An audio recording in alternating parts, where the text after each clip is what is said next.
Colleagues, allow me to recall a fact that I believe is clear to all of us. Time is of the essence. People across continents are watching us with hope. We need to complete a historic task by August 14 with an agreement that is effective, inclusive, implementable, and capable to evolving. I know that this won't be easy, but history is not built on comfort. It is built on courage, teamwork, and compromises. Together, we can make this meeting truly significant. Thank you very much.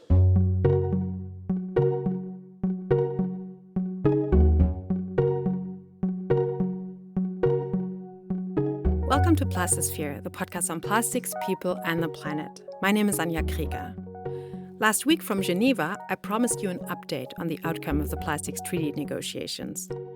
But after 11 days of talks between 180 nations in the middle of a heat wave, the final session dragged late into the night. And the next morning, I was already on my day-long train ride back home to Berlin. Just before I left, I learned that the treaty talks had again ended without an agreement to tackle plastic pollution.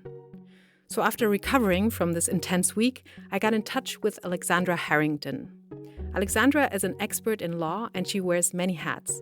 She's the chair of the Plastic Pollution Task Force at the World Commission on Environmental Law of the International Union for Conservation of Nature, IUCN. She's also a visiting scholar at McGill University and a member of the Plastic Treaty Legal Drafting Group, so the group that makes sure that the treaty is legally sound.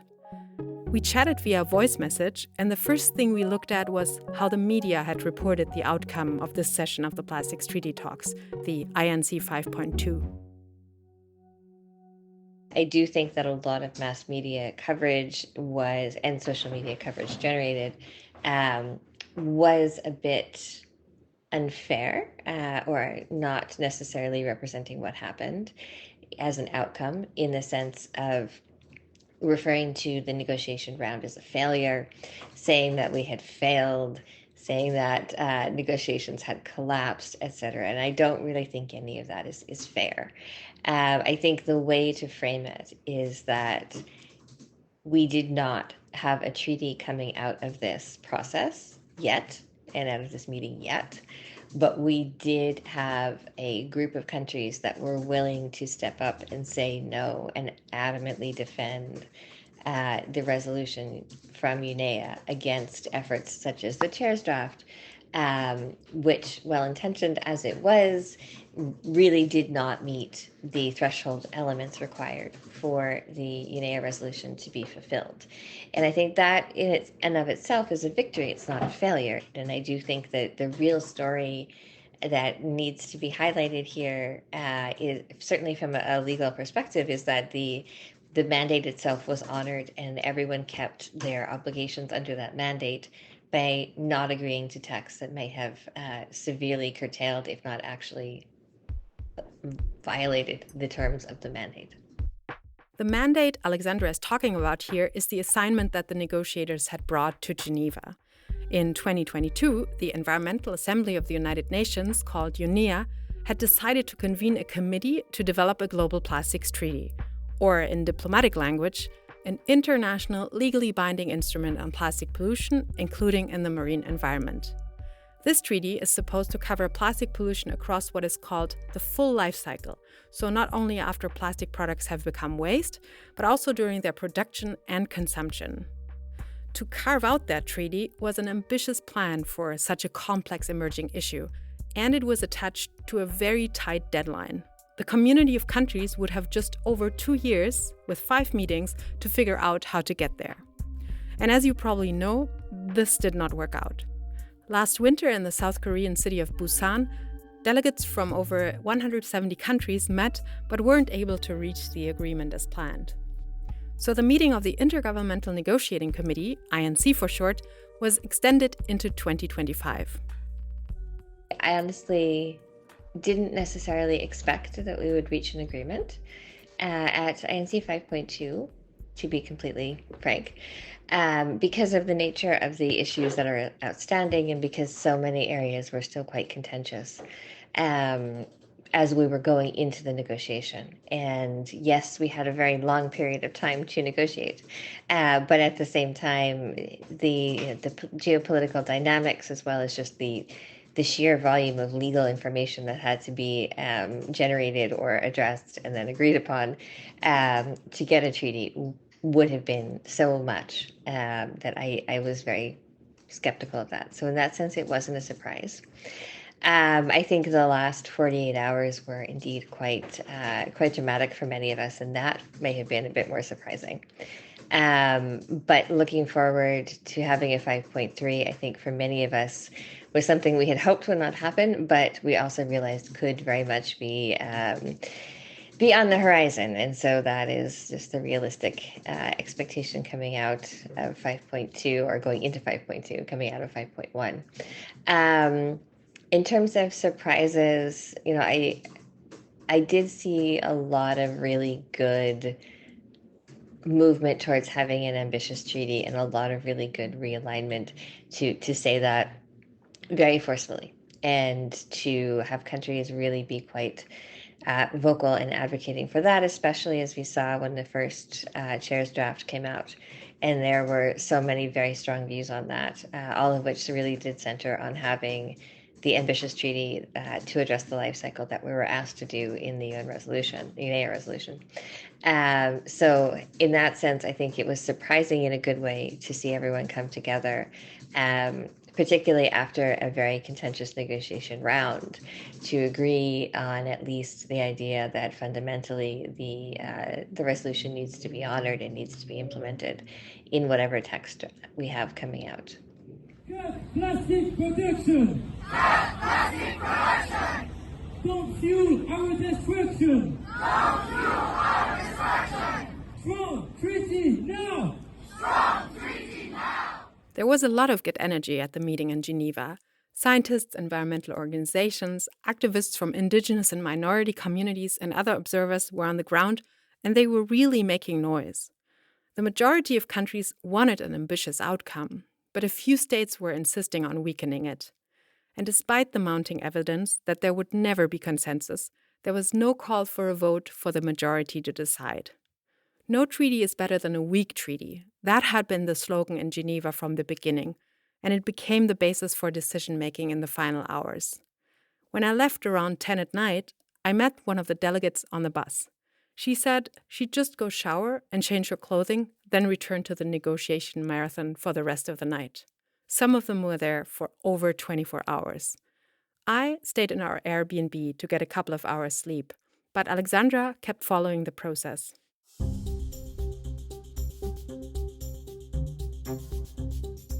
So, to take us back on those fun memories of the last 48 hours of the ANC, I think we would have to almost step back a wee bit and then get to the Saturday where we had the intermediate stocktake plenary, and where we all initially saw that some articles had been reviewed and some articles had a compilation text of a number of different proposals. So the bracket numbers went drastically up to over 1,500.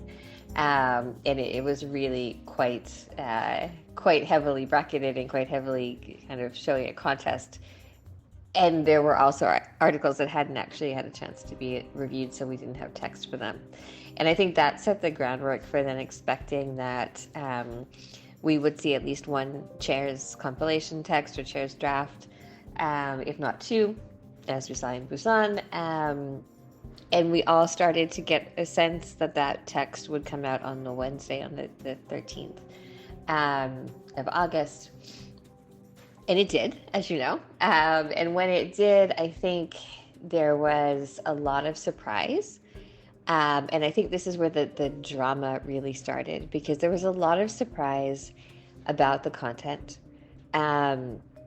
Several articles had been cut entirely, so the idea of exemptions, which many countries kind of felt they needed to be able to make robust commitments, and which do, just as a matter of fact, do have a place in many international law instruments. Also, I think most controversially, the health article was cut entirely. And obviously the pinnacle of controversy being the removal of the idea of supply or sustainable production in the treaty text itself. That the text, to the view of many, really looked like a waste management treaty proposal and not a full life cycle proposal for a treaty. And that actually caused a number of people in country delegations as well as in the observer sector and civil society to actually question whether this draft text met the requirements of the mandate from Resolution 514 from UNEA. Many people, certainly myself and IUCN included, did publicly say that they felt it did not, and that it was not actually in keeping with the resolution requirements from a legal perspective, let alone a political perspective, but from a legal perspective did not meet those requirements. And at that point onwards, we had the plenary following where, first of all, countries had a very short time to review the draft. It was provided in less than an hour before the plenary session.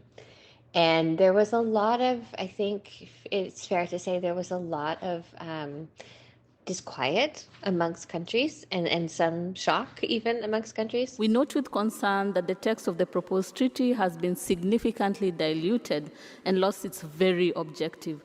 It turns out to be a waste management instrument with most actions outlined at the national level. We regret to inform you that as far as Colombia is concerned, the proposed draft text is entirely unacceptable, and we cannot accept it as a basis for negotiation. Our red lines and the red lines of the majority of countries represented in this room were not only stomped, they were spat on and they were burned. It is not ambition, it is surrender, and we will not sell out our future generations for a text as weak as this. And at that point onwards, we really kicked off long nights. So everyone talks about the Thursday night or Friday morning, depending on how you look at it. But I think it's important to remember that the night before, the Wednesday night into Thursday, many of us were working until all hours. Countries, those of us who advise countries, etc., because there were a number of problems identified with the draft. And so the regional groups met.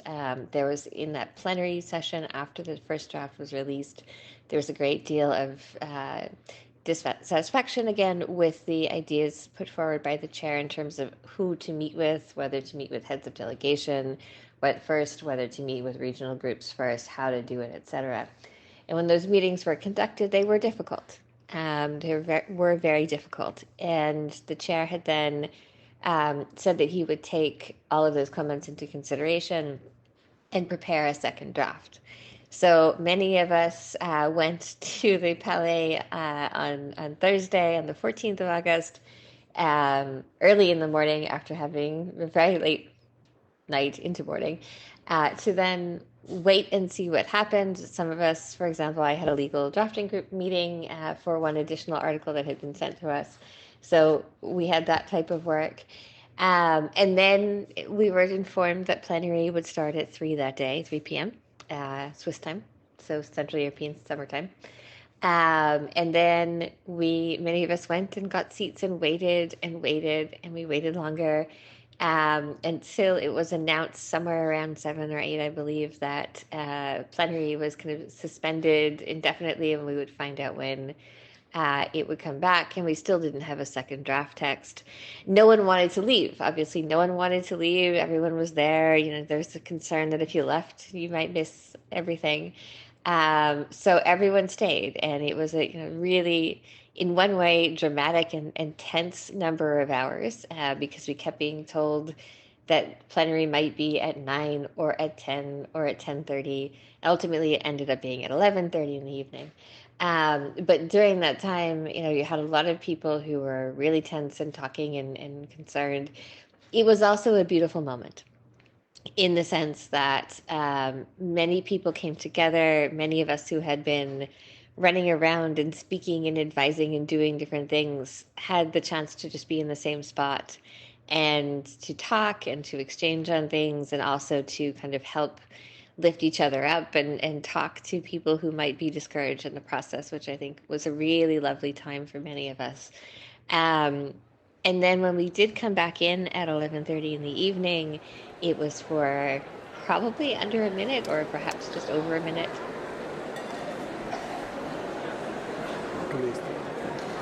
Excellencies, distinguished delegates, ladies and gentlemen, I call to order the 8th plenary meeting of the committee.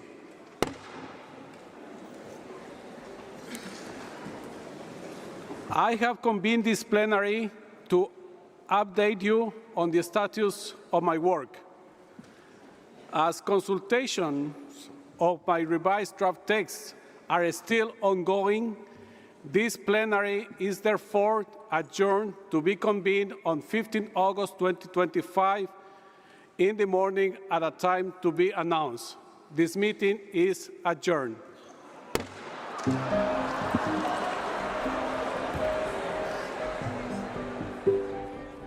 Plenary was being again suspended indefinitely, and that it would be called back at a future time. There were some technicality elements of that in terms of needing to have a decision or at least statement of postponing before the clock struck midnight and Cinderella lost the golden slipper and or the glass slipper, and we turned into the 15th, and then there were some legal and logistical issues that had to be worked out. So we did need to have that clarification. But that then caused a number of people to question what to do. It was quite late in the evening.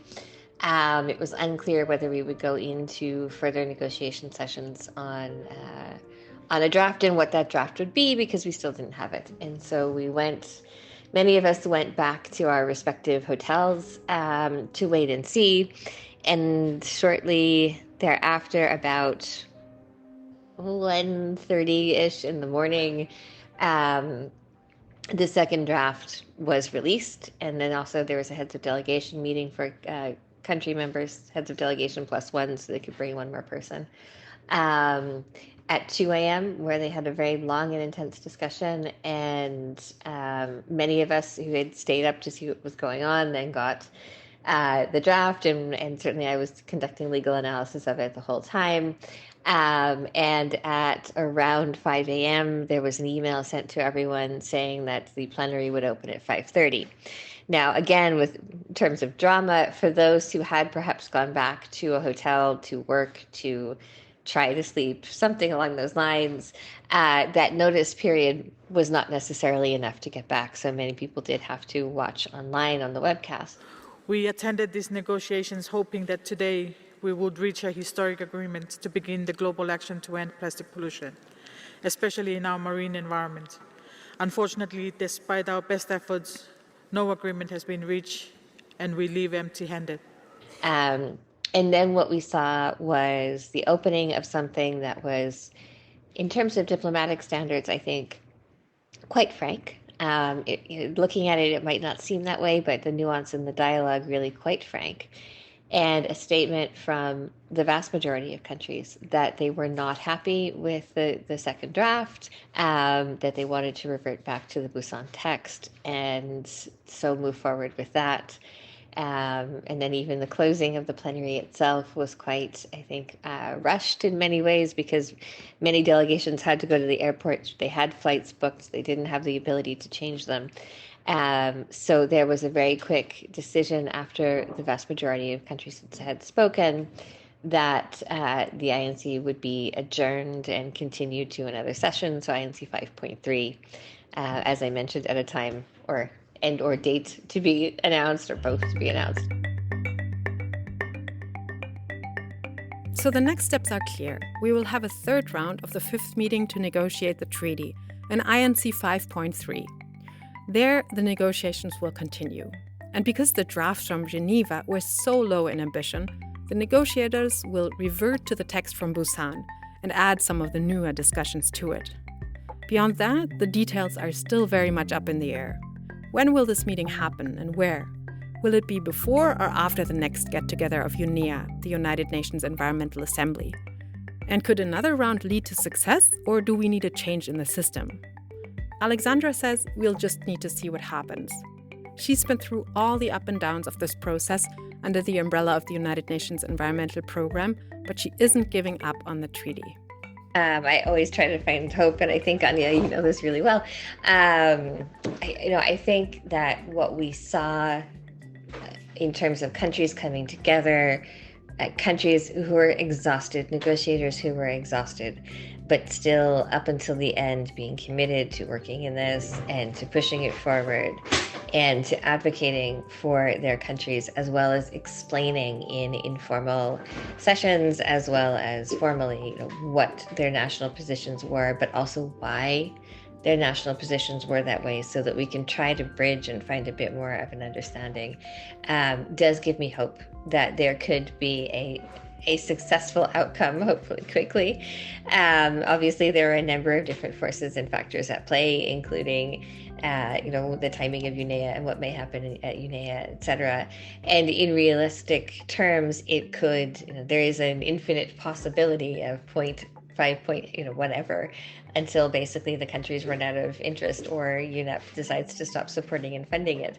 But I don't think that's possible. And I do think that we're really seeing such momentum that also countries have said they will work at the national level to really put things in place more. UNEP has pledged that they will provide more funding and support for that. And so I think having all of these efforts at the national level will also push forward to having a treaty in the end that makes then those national efforts much more concrete at home, but also pushes states to want to see others putting similar things in place for a national treaty, or an international treaty. So these are things that give me hope. And also things like having so many more voices from youth, from indigenous communities, from women, from traditionally kind of marginalized communities or communities in vulnerable situations. I think that also is a very hopeful thing, because we did certainly see that countries were listening to that and being much more aware of those voices. And as we move forward, that can help us to create a more holistic treaty, or at least hopefully create a more holistic treaty. So thanks, Anja. Let me know if you have any other questions. Otherwise, have a lovely weekend. Take care.